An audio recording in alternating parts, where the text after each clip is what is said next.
When you hear the term get rich quick, what first comes to mind? Well, I'll tell you, David, it is this amazing new miracle weight loss shake that I'm really into. And I'm getting everybody in on it. This is your chance, man. If you get in now, you will be able to make so much money with me and my amazing new product. We're going to put the link below, right? Yeah, obviously. We're going to be titled Get In on the Ground Floor. Yeah, that's the way to do it. I think that is the first thing that comes to mind for me when I think of get rich quick is multi-level marketing schemes, which are schemes. I don't care how good your product is.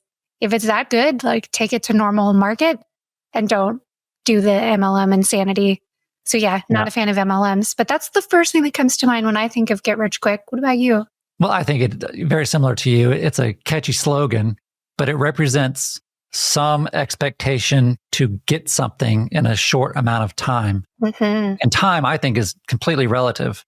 Some people think 3 minutes is quick. Some people think 18 years is quick as, they grow so fast. Some people think a lifetime is a long time, but in the course of human history, it's 3/100ths of the time of human history. So that's relatively extremely quick. Yeah. And that's just human history, right? Let alone the history of the planet. And, I look out my window and I see these beautiful mountains that we have here in Colorado. Think of all the many, many millions and millions of years it took to form those. So quick is a very relative thing.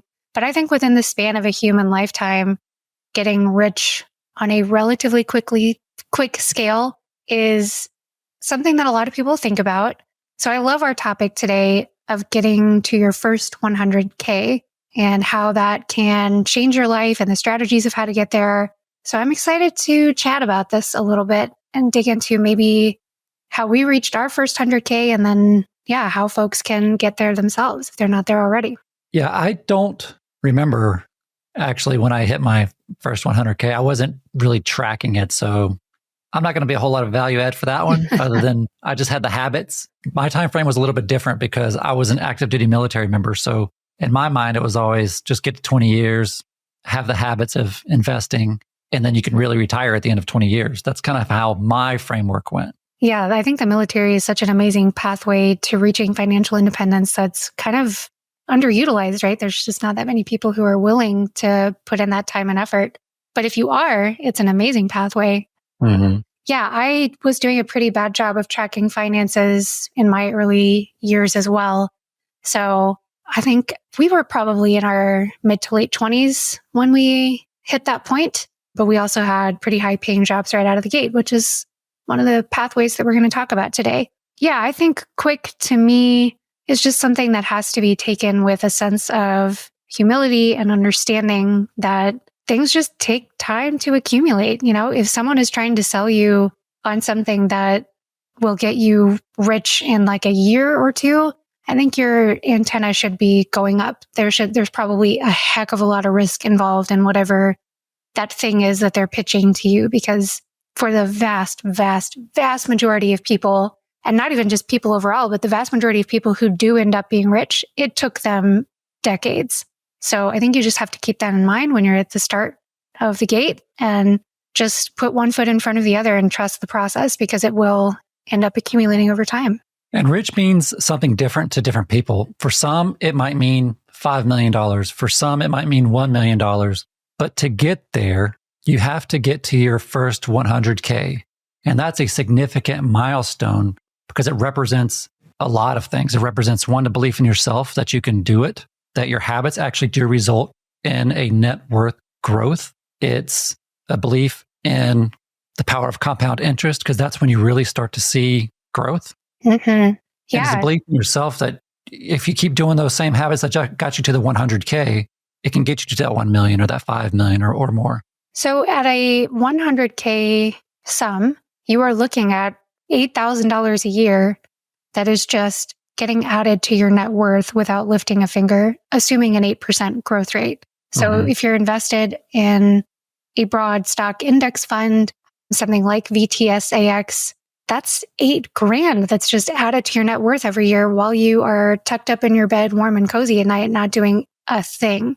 So that's pretty powerful.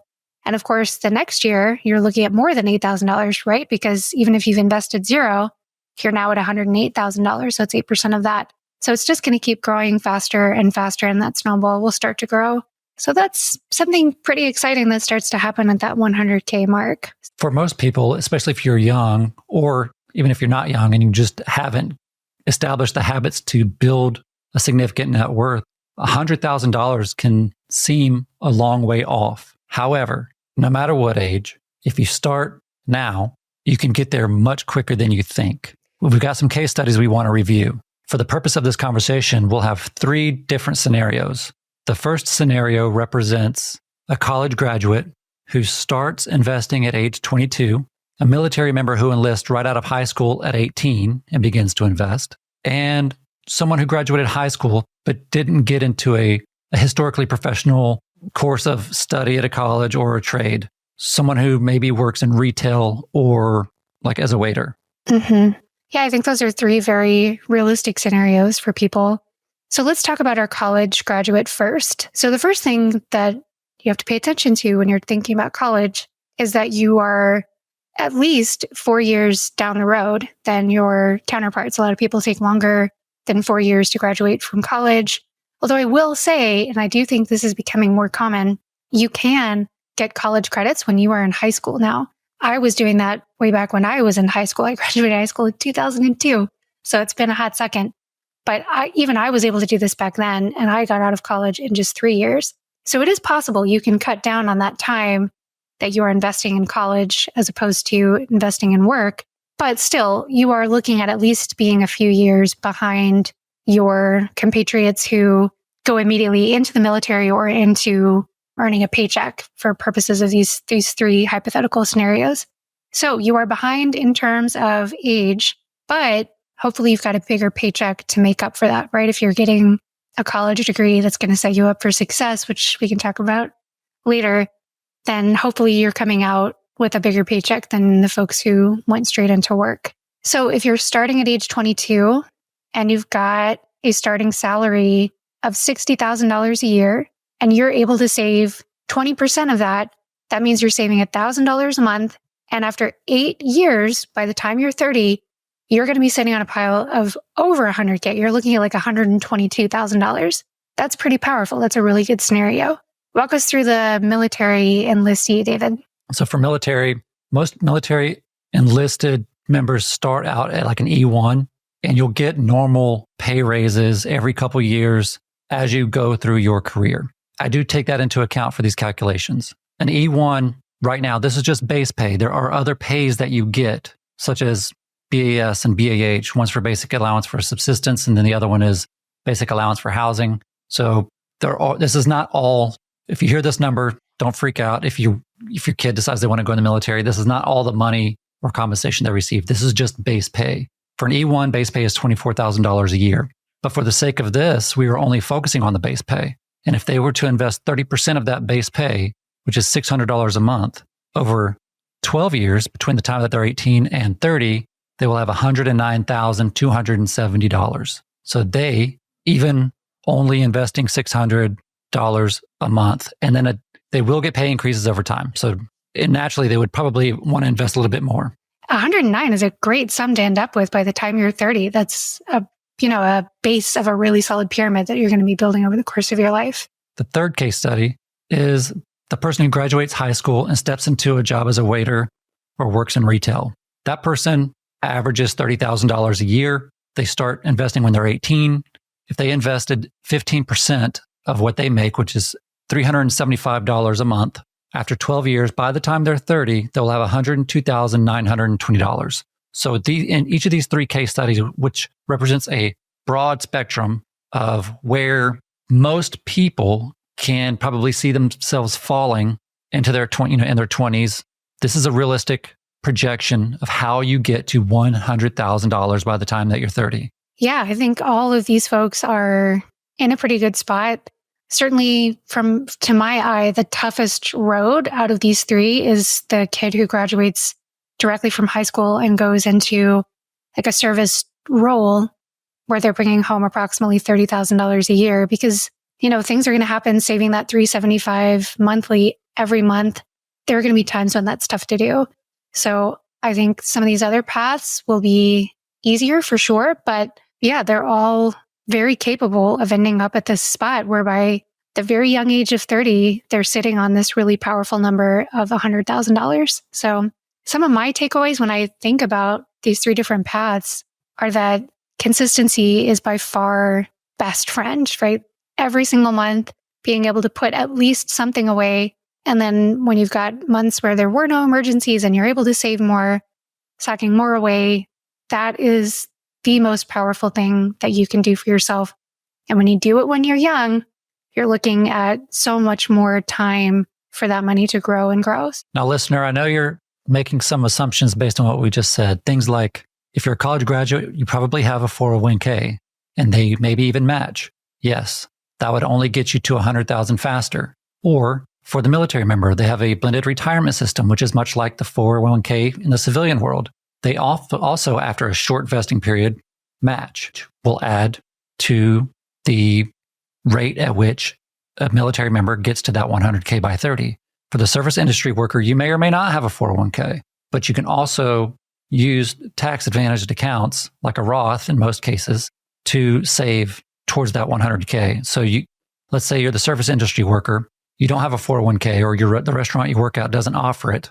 You can still open up a Roth IRA with Vanguard or Fidelity or whoever the fund house is and put up to whatever that year, $6,000, $6,500, whatever it is for that year, as long as you make more of that in your W-2 income. And then that grows tax free. Yeah, that's incredibly powerful. Those are great tools to take advantage of. And then on top of that, if you have extra money if you wanted to invest even more, you could just open up a taxable brokerage account and invest. And to be clear, we're referring to the reinvestments that we assumed for these scenarios is a low-cost broad market index fund like Vanguard's BTSEX or Fidelity's SKAX. I think that's what it is. I believe so. I wouldn't stake my life on that, but I think so. Mm-hmm. And then they have the same thing in the thrift savings plan, which is for the military that they offer. So it's the C fund would be your broad market low-cost index fund that represents the S&P 500. So let's talk a little bit about some of the habits that will help people to stay on this path to having that net worth of over 100K by the time they're 30. Because, for the college graduate, we're talking about roughly 8 years of dedicated saving. For the other two folks who start their path at age 18, we're talking about 12 whole years of dedicated saving. So what are some habits that you think will help people stay on track for those 8 or 12 years to help get them to this really powerful position at age 30? One of the biggest things people push back to me on is, I don't have that kind of money to invest. I don't have the money to invest right now. What about this? What about that? The problem with that is, if you have that mentality, you will never have enough money to start investing. You have to prioritize investing, no matter what, no matter how small. Start the habit, whether it's $50, $100, $500, whatever that is. Start it today. And then what happens then is you actually have a belief in yourself that, one, you're doing something to better your future. The other is you're going to actually realize that you're not breaking the bank. You're still going to be able to eat. You're still going to go out and have a little bit of fun. You're still going to be able to pay your bills. You'll find a way. So number one is automate. But it doesn't stop there. For example, if you're going to the military and you start your contributions towards your blended retirement system or the thrift savings plan in particular, that money will go into a government securities fund. Well, you don't want it there, not for long-term growth. Just like if you start contributions to a Vanguard account, well, that money that comes out of your checking account goes to a money market holding account or a settlement fund. That doesn't do anything for you, hardly. There's almost zero growth. So you have to go that extra step and make sure that that money's going to an investment, meaning actually purchasing mutual fund shares or stock shares or whatever it is you've decided to invest in. In this case, we're talking about low-cost broad market index funds. So if you do that and you automate, you can almost take your foot off the gas pedal for a minute and just watch for a second, see how things settle. You realize you're going to be just fine. Automating is the first thing on my list of habits that will get you there as well. That's what we did at one point when we finally woke up and stopped being ninnies about it and realized we should be investing the money we were earning. Yeah, we just set it up to put a certain amount of dollars into our index funds every single month. And we've kept that going ever since. And we don't even have to think about it. It's easy. It's incredibly powerful. Everyone out there who's in this age bracket and probably older should be automating their investments for sure. The other thing on my list is staying off social media, because I think it's very easy to get caught up in how much fun it can be to spend money on certain things and how much social pressure there is to spend money on certain things. But I promise you, nothing is more fun in the end than having the freedom to walk away from full-time work forever if that's really what you want to do. So focus on that goal. Keep it close to your heart at all times. Think about your why of retiring early. What is it that I'm going to do with my time? And then think about how much more fun that will be than going to every single concert or having a super nice new car or wearing the latest fashions. And that is a way to expedite. My counter to that, Carla, would be if you actually thought through how much you need to automate to save to get to the goal that you can conservatively plan for and achieve, then that does kind of like, it gives you a little bit of gray area to spend on some things on your daily life. But yes, it shouldn't be inadvertent. It should be intentional spending. Yeah, I certainly don't mean to say no one should spend anything on fun.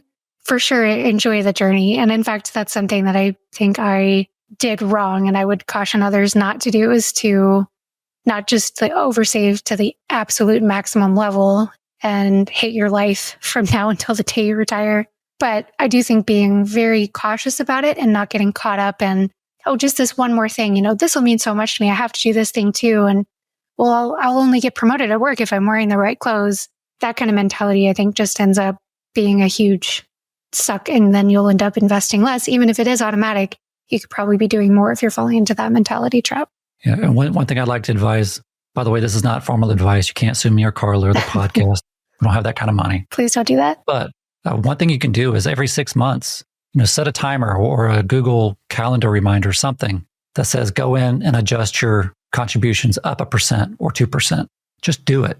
Don't worry about if I need money to go on this trip, or just do that. You can always, if you find that it truly hinders your ability to live your life, then you can go back in and adjust it out. But the chances are you're going to be just fine. Just make it a habit. Every 6 months, go in, boost it 1%. The next level is like, where are you going to boost it? Like, that's order of operations stuff. That's not the point of this conversation. Which account to up it in. That's a different conversation. But towards your overall goal, up your contributions 1% to 2% every 6 months. Totally love that idea. It's just like a turbo booster added to your life plan. It's an amazing way to do it. So when you're in this phase of trying to reach 100K and, hopefully you're automating your savings, that's a checked box. But I also think as you are looking for ways to cut back expenses, there are 3 main areas that I think everybody should be looking at pretty much all the time over the course of your life, unless you've, really hit that point where you fully made it and you actually need to spend a little bit more. But the 3 biggest areas that most people spend the most on are housing, food, and transportation. So I'd like to dig a little bit into ways that folks can cut back in those 3 areas as they are looking to, again, like add those turbo boosters to their savings and increase their savings rate. So David, you want to talk a little bit about housing and how folks can maximize the savings that they have in the area of housing? Sure. Let's kind of go in order of those 3 case scenarios. We've got the college graduate. If they're stepping out into college, they're making an income. They may have already established some kind of line of credit. Now would be a good time to consider exploring the option of house hacking, buying a multiplex. That's more like a duplex, triplex, fourplex. I probably won't go any more than that for a number of reasons, but buy a fourplex, live in one, rent the other 3 out. That minimizes your housing expenses greatly. Even if you're sort of breaking even on cash flow or whatever, as far as the traditional math behind it, does this make a good rental or not? Right now, you're looking at minimizing. As long as you can minimize your housing expense, it's probably worth considering. Do your homework, of course. Get a mentor. Teach yourself the basics of real estate and be able to justify the move and the purchase. But that is one popular way many people minimize or eliminate their housing costs, which frees up additional money for investing or other aspects of their life. For the military member, you move around a good bit. If you're in the Navy, like I was, a lot of that time, especially the junior enlisted, live on a ship or they live in barracks on base. They may not get BAH. But if they do get BAH, once you get to be a certain rank, That's an allowance that now you can live out in town. Roommates, do it responsibly. There's a lot of crazy stuff that happens out there with junior enlisted and living arrangements. But if you're mature, and you are because you're listening to this podcast, you're going to keep yourself out of trouble. Do it smartly. You can save some money. Maybe your housing costs go down to half that what they would be if you were just paying on your own. And what a powerful thing that is if you can do that, because housing is by far the biggest chunk of expenses for most people. So take these hacks to heart. I think these can be incredibly powerful. And then a service industry worker, it is probably a tougher road. You graduated high school. Maybe don't launch out of the nest quite yet. If your parents are amenable to it, stick around. Help your parents out around the house, cut the grass, do the dishes, cook food, earn your keep. But that will also keep your housing costs down significantly. Yeah, if your parents are nice enough, it might keep it to zero, which is pretty damn powerful. I would encourage everyone to really think hard about whether these options would work for them. And again, I know it's so easy to get caught up in seeing your friends around you, renting luxury apartments and living on their own. But if you keep your eye on the prize of being 30 years old and having a lot of money saved and reaching financial independence, maybe in your 40s, that's incredible. And I bet a lot of people who are in their 40s and have not made it would look back on some of those decisions and say, gosh, I wish I had done what you did. And I wish I hadn't lived in this fancy apartment all by myself. So I would take those things to heart. Don't let the social pressure get to you. You just focus on you and your goals, and people will respect that. I think that is something that takes fortitude, and people see it in you when you're choosing something that's hard to do, but really impressive. So don't let the haters get to you. Stay focused on your goal. That's my 2 cents. The other 2 significant things to think about are transportation and food. Transportation, the sort of can kind of go in with housing too, because if you live closer to where you work, you don't have to spend time and money on a vehicle or the maintenance of that vehicle or gas. So that really it can make a huge difference. I'm in California, and the gas prices, I think right now, like $4.50 a gallon. Mm-hmm. So it's crazy, but they all add up.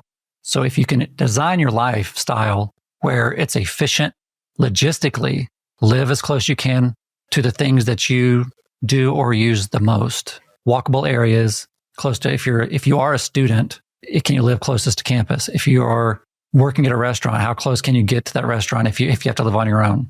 If you're a military member, how close to the base can you be? That kind of thing.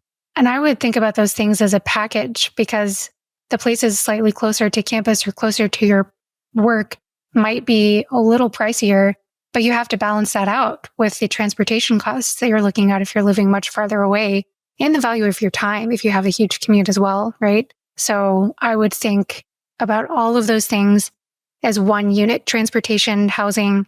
How do these things fit together? Use my decisions in these 2 realms efficiently to lower the cost of these 2 things overall. And then there's food. We did an episode on how ridiculously expensive things cost these days. And I live in San Diego, a high cost of living area. You live in Colorado, also not that cheap. It's not one of the cheapest areas to live in the country. So it costs money to go out. So just think about all those things. If you're 20s, you're going to want to go out and have a little bit of fun. That's fine. But just be aware of what you're really trading. Markup on alcohol is ridiculous. Once you go anywhere for a decent meal and then tip the 25% that they're asking you on top of that when you walk out, all of that adds up. And that's just money coming out of your pocket. Boy, is it ever. Your investment for your future, when you might actually be able to cook a better meal at home for a quarter of the cost. It's so true. And we live in this age of ridiculous abundance of information. There is no recipe that you cannot find somewhere on the internet or even at your local library, right? So check those things out and try things at home. I used to think it was crazy that anybody would think they could make a meal that was better than what you could get at a nice restaurant. And now I am fully on board with it. You can make amazing food at home, and it is not that hard. Motivate yourself to spend some time doing that. Do meal prep so that you can only cook, a couple times a week, and you don't have to face the chore every single night. Those things can be incredibly powerful, way, way healthier than what you get at most restaurants. And fun. It's a fun new skill to have, and people will be impressed by your cooking skills, especially if you're young and you're dating.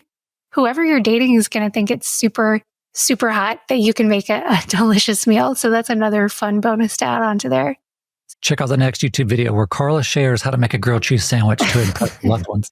I can do a pretty solid grilled cheese. That sounds delicious. We're recording this at lunchtime, so you're making me hungry, David. This is not good. I'm going to have to leave and go take a break. So, Carly, you've turned 30 years old. You now have $100,000. Woohoo. How do you feel?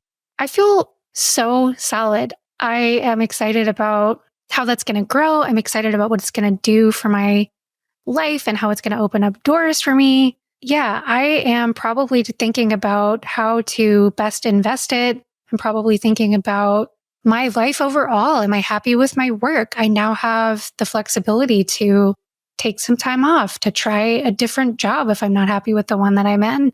I'm feeling really, really kick-ass at age 30 with $100K in the bank, just sitting there earning at least $8,000 for me every single year. I'm feeling pretty solid. What are your thoughts on how people move forward from that pretty amazing spot that they're in?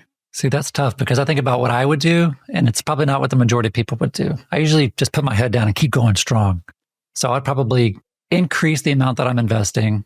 Even if I don't like my work, I'd probably still grind it out as long as I was mentally capable and it didn't hinder me too much and, my mental health. But I'd probably just continue to get there as rapidly as I could while still enjoying my everyday. But a lot of people do run into stress in their jobs right around that time. Because if you, let's assume you're the college graduate, you've been somewhere, 8 or 9 years at this point, or maybe, 7 to 9 years at this point. You maybe didn't get that promotion you wanted. You're probably making pretty good money. If you had a pretty good major, you're probably making good money. And you might be considering some different things. And in the financial independence community, we have this thing called FU money. I'm not sure, can you spell that out? Well, I'm not sure exactly what that means. I hear it often. I'm not sure exactly what it stands for. I think I may have already cussed in this episode, and I feel like you're trying to bait me into doing it another time. But I'm not going to do it. But it means forget you. That's what FU money means. It means forget you, terrible boss. I am going to go find somebody a little nicer to work for or with. I think that's what FU money means. And do you think $100,000 at 30 years old is enough to be FU money? I sure do. Yeah. It's certainly enough to say goodbye to a terrible boss or just a very stressful job that you don't feel passionate about. I will say that is not what I did. I did exactly what you were talking about, David. I just, was having a big paycheck come in the door and it felt great. And even though I was not enjoying my work, I just ground it out. So I stayed for probably longer than I should have. But I do think in hindsight, or if I were advising another 30-year-old who were in this situation, I would advise them to find something that they actually really enjoy.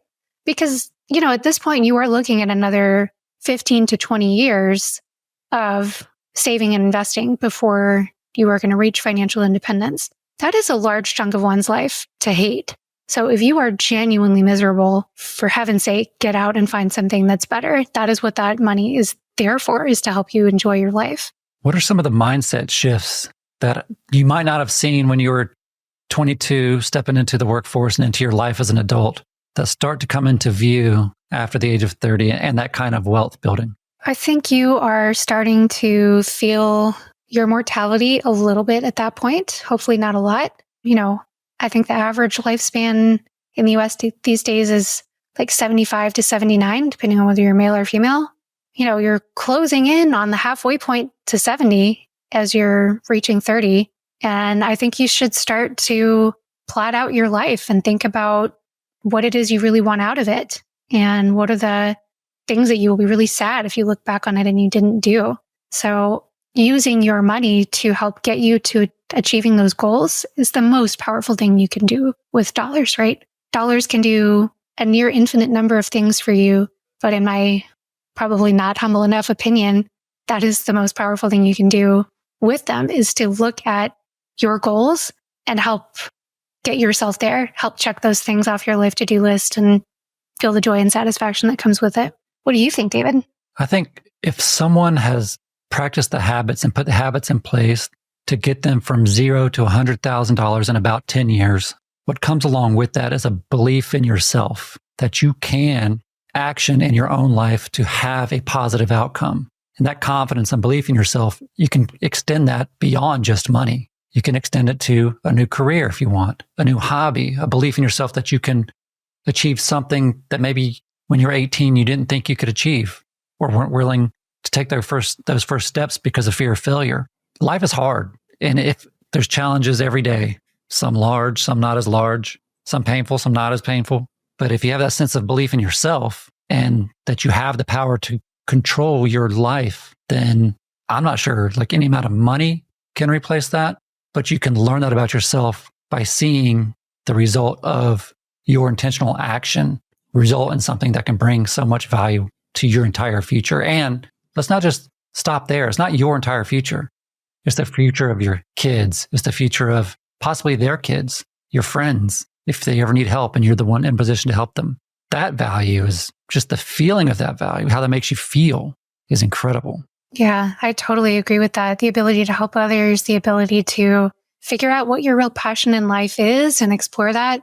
I love the question, what would you do if you knew you couldn't fail? And when you have a big safety net of money that you've accumulated underneath you, you kind of can't fail, right? If you set out to be the next great golfer, you may not become the next great golfer, but you'll have a lot of fun chasing that dream. And financially, it's okay if you spend your whole day just hitting balls on the golf course, right?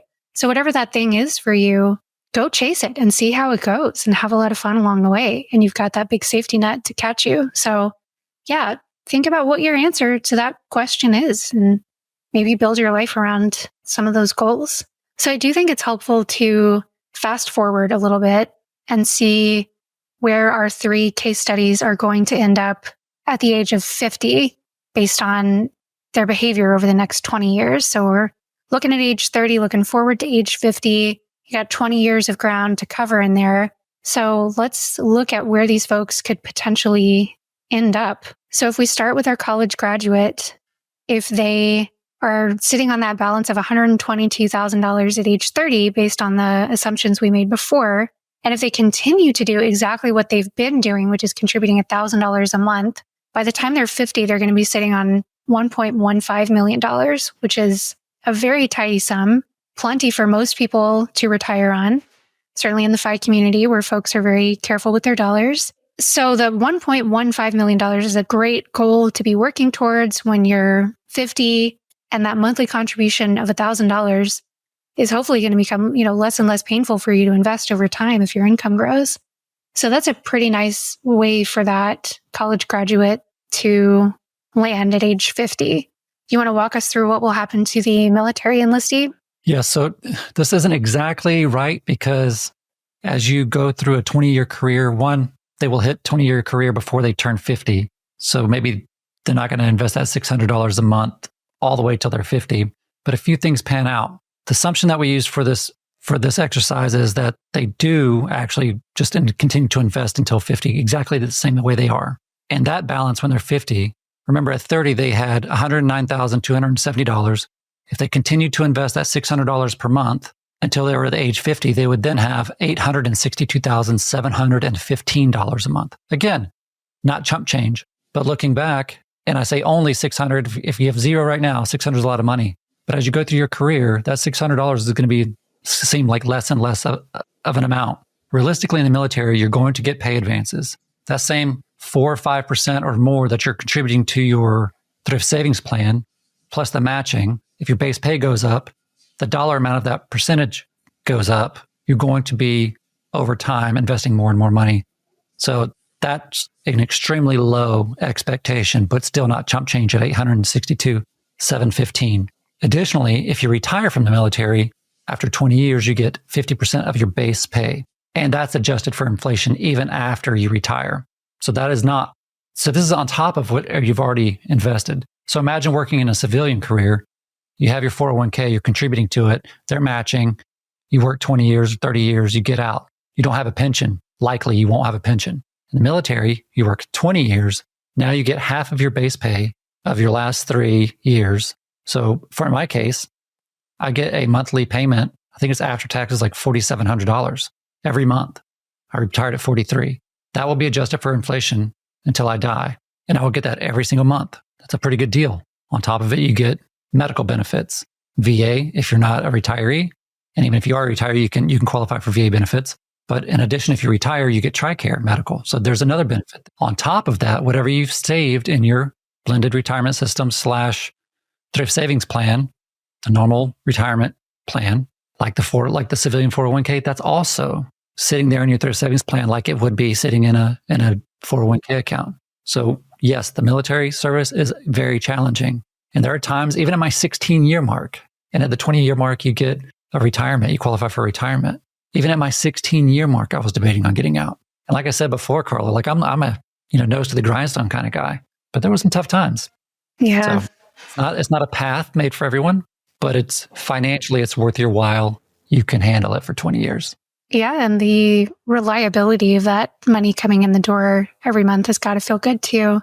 Whereas if you're taking the more common FI path of just investing a lot, you have to look at your investments and fret a little bit about whether they're going in the right direction and how much can we afford to take out this month. So yeah, I think the military is extremely powerful. And I think anybody who has interest in it, I have the utmost respect for it and think it's an amazing pathway. And it's a pretty sweet place to be at when you're, approaching 48, right? That's our hypothetical scenario. But you're 18, you retire at 38. Yeah. Yeah. I mean, I was thinking about 20 years after the age of 30 here, but it would actually be 40, 48 because you started at 18. But anyway, no matter how you slice it, it's a great place to be in at a young age. That's really incredible. So our service industry worker is in a little bit of a rougher spot, but hopefully they're still doing pretty well because they've accumulated a good chunk by the time they're 50 years old in our hypothetical scenario here.